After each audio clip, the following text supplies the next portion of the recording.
Hello bachcho, let us start with the given question. The question says in each of the following questions, a statement of assertion A is given followed by a corresponding statement of reason R. Of the statements, mark the correct answer as option A if both assertion and reason are true and reason is the correct explanation of assertion. B if both assertion and reason are true but reason is not the correct explanation of assertion. C if assertion is true but reason is false. D if assertion is false but reason is true. Assertion A carbohydrates are used first by most cells in respiration. Reason R lipids are never used in respiration. सबसे पहले इस question को solve करने के लिए आपको ये पता होना चाहिए कि रेस्पिरेशन क्या होता है. सो लेट अस राइट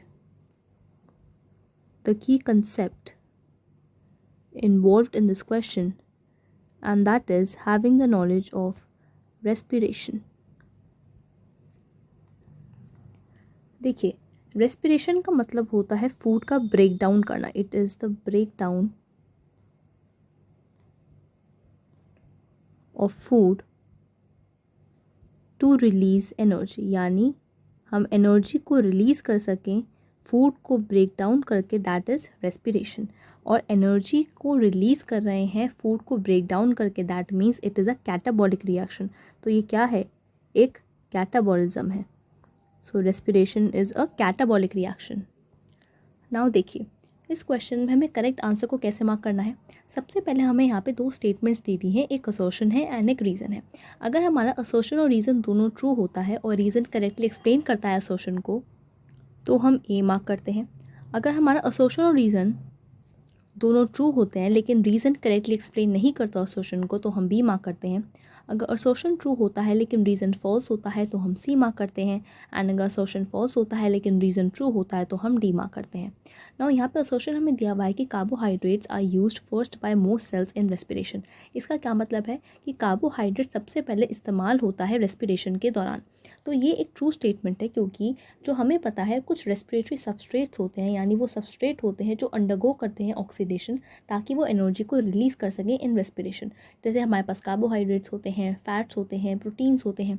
उसके अंदर जो कार्बोहाइड्रेट होता है ये एक इंस्टेंट सोर्स ऑफ एनर्जी होता है और इसलिए ये सबसे पहले इस्तेमाल होता है रेस्पिरेशन के अंदर in cells. So this is a true statement because we know that carbohydrates,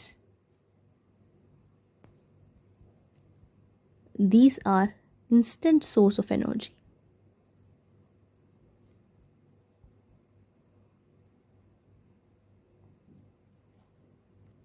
So that means हमारा assertion एक true statement है.